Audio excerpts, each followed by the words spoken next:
Hello दोस्तों, आज हम लोग पढ़ने वाले 12th बीके का 8 चैप्टर जो है कंपनीज अकाउंट। और आज हमारा टॉपिक है इश्यू ऑफ शेयर। आज के टॉपिक को स्टार्ट करने से पहले आप सभी को रिक्वेस्ट है कि मेरा चैनल सब्सक्राइब करो और बेल आइकॉन को प्रेस करो, जिससे आने वाली वीडियोस के नोटिफिकेशन आपको मिलते रहेंगे।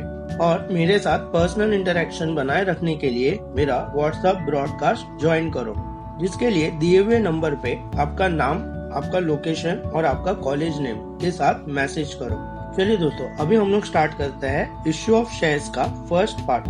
आज के इस वीडियो में हम लोग meaning of shares, types of shares, meaning of share capital and types of share capital के टॉपिक कवर करने वाले हैं। चलिए दोस्तों, अभी हमारा नेक्स्ट टॉपिक है वो है meaning of share. Share is the smallest unit of share capital. Company अपने टोटल कैपिटल को स्मॉल पार्ट में डिवाइड करती है और वो एक पार्ट को हम लोग कहते हैं शेयर।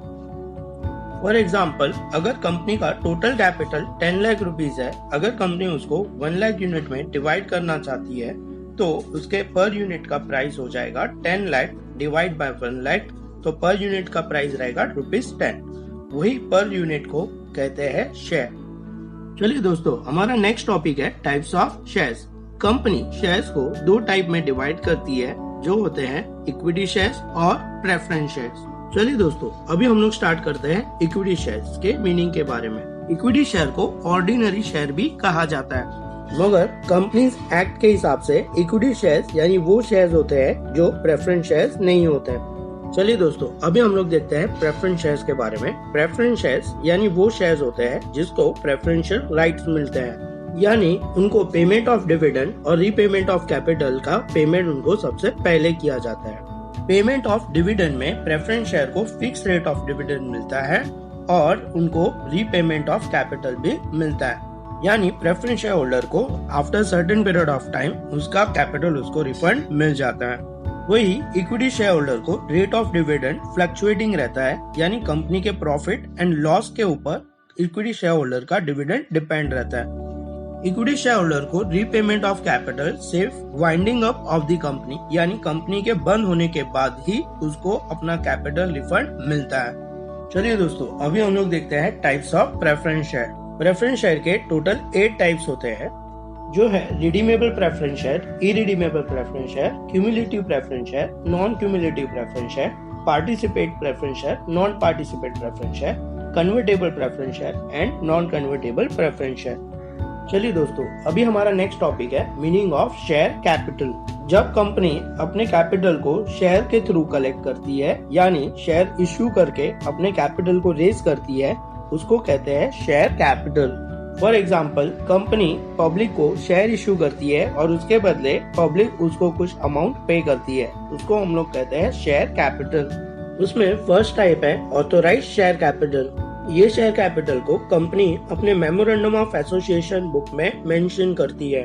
मेमोरेंडम ऑफ एसोसिएशन ये एक फंडामेंटल बुक है जिसको कंपनी अपना सेटअप स्टार्ट करने से पहले बनाती है।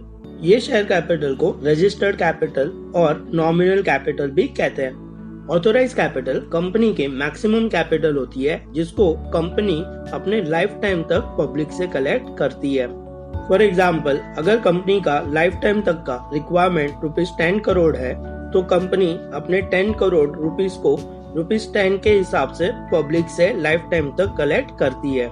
चलिए दोस्तों, अभी हमारा नेक्स्ट टाइप है इश्यूड कैपिटल। इश्यूड कैपिटल ये ऑथोराइज्ड कैपिटल का एक पार्ट है, जिसको कंपनी अपने रिक्वायरमेंट के हिसाब से पब्लिक से शेयर्स के थ्रू अपना कैपिटल कलेक्ट करती है। फॉर एग्जाम्पल, अगर कंपनी का total authorise capital 10 crore rupees है, तो कंपनी फर्स्ट ईयर में 1 करोड़ के शेयर्स इशू करती है। ऐसे ही 2 साल के बाद अगर कंपनी का रिक्वायरमेंट 2 करोड़ रुपीस है, तो कंपनी 2 करोड़ के शेयर्स पब्लिक को इशू करेगी। ऐसे कंपनी का total issued capital 3 crore rupees होगा। नेक्स्ट है हमारा अनइश्यूड कैपिटल। अनइश्यूड कैपिटल यानी ऑथोराइज कैपिटल का वो पार्ट है जिसको कंपनी इश्यूड नहीं करती है। फॉर एग्जाम्पल, कंपनी का टोटल ऑथोराइज कैपिटल 10 करोड़ था, उसमें से कंपनी ने 3 करोड़ के शेयर्स इश्यू किए। उसके बाद 7 करोड़ के जो शेयर्स है वो अनइश्यूड कैपिटल रहेंगे। नेक्स्ट टाइप है subscribe capital and unsubscribed capital. Subscribe capital issued capital का वो पार्ट है जिसको पब्लिक सब्सक्राइब यानी परचेज करती है और उसके लिए कंपनी एप्लीकेशन फॉर्म रिसीव करती है। फॉर एग्जाम्पल, अगर कंपनी ने 2 करोड़ के शेयर इशू किए हैं तो कंपनी ने टोटल 1 करोड़ 20 लाख के शेयर्स के एप्लीकेशन रिसीव किए हैं। इसका मतलब ये है कि पब्लिक ने टोटल 1 करोड़ 20 लाख के शेयर्स परचेस किए हैं। ये शेयर को सब्सक्राइब कैपिटल कहते हैं। नेक्स्ट टाइप है अनसब्सक्राइब्ड कैपिटल। ये इशूड कैपिटल का वो पार्ट है जिसको पब्लिक ने परचेस नहीं किया। फॉर एग्जाम्पल, अगर कंपनी ने 2 करोड़ के शेयर्स इशू किए हैं तो 80 लाख के शेयर्स का एप्लीकेशन रिसीव नहीं हुआ। इसका मतलब ये है कि पब्लिक ने 80 लाख के शेयर्स परचेज नहीं किए।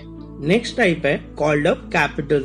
Called up capital subscribe capital का वो पार्ट है जिसके लिए कंपनी नेक्स्ट इंस्टॉलमेंट के लिए डिमांड करती है। नेक्स्ट टाइप है अनकॉल्ड अप कैपिटल। ये सब्सक्राइब कैपिटल का वो पार्ट है जिसका कंपनी इंस्टॉलमेंट को कंपनी डिमांड नहीं करती। नेक्स्ट टाइप है पेड अप कैपिटल। ये कॉल्ड अप कैपिटल का वो पार्ट है जिसका पब्लिक ने पेमेंट किया हुआ है, यानी जो कंपनी ने डिमांड किया था वो शेयर होल्डर ने पे किया है। और ऐसे ही अनपेड अप कैपिटल होता है, यानी जो इंस्टॉलमेंट को पब्लिक पे नहीं करती उसको कहते हैं अनपेड अप कैपिटल। लास्ट है reserve capital. Reserve capital subscribe capital का वो पार्ट है जिसको फाइनल कॉल भी कहते हैं, जिसको कंपनी लास्ट में यानी winding up of the company के टाइम पे कॉल करती है। चलिए दोस्तों, ये सारे टाइप्स को हम लोग एक कॉमन एग्जाम्पल के साथ समझते हैं। फॉर एग्जाम्पल, अगर कंपनी के 10 लाख सब्सक्राइब शेयर्स है और एक शेयर का प्राइस अगर 10 रुपीज है तो ये 10 रुपीज को कंपनी अलग अलग इंस्टॉलमेंट के हिसाब से डिमांड करती है। फॉर एग्जाम्पल, पर शेयर के हिसाब से कंपनी एप्लीकेशन के टाइम पे ₹2 का डिमांड करती है। जब शेयर्स अलॉट होते हैं तब कंपनी नेक्स्ट इंस्टॉलमेंट को डिमांड करती है as a allotment money. First call तक का अगर कंपनी ने इंस्टॉलमेंट डिमांड किया है तो उसको कहते हैं कॉल्ड अप कैपिटल। और पब्लिक ने अगर अलॉटमेंट मनी तक का अमाउंट पे किया है, बाकी का अगर उसने पे नहीं किया है तो उसको कहते हैं पेड अप कैपिटल। उसके बाद कंपनी फर्स्ट कॉल को डिमांड करती है और फाइनली एक last call at the time of winding up के टाइम पे डिमांड करती है। अगर कंपनी ने लास्ट का इंस्टॉलमेंट डिमांड नहीं किया है तो उसको कहते हैं अनकॉल्ड अप कैपिटल। अगर कंपनी वो इंस्टॉलमेंट को winding up of the company के टाइम पे अगर डिमांड करती है तो उसको कहते हैं रिजर्व कैपिटल। ये था हमारा first part of issue of shares. Issue of shares के नेक्स्ट पार्ट में हम लोग कवर करने वाले हैं procedure of issue of shares और basic journal entry of issue of shares. अगर आपको ये वीडियो पसंद आई हो तो आप उसको जरूर लाइक करो और अपने फ्रेंड के साथ शेयर करो जिससे उसको भी हेल्पफुल हो। Thank you for watching this video.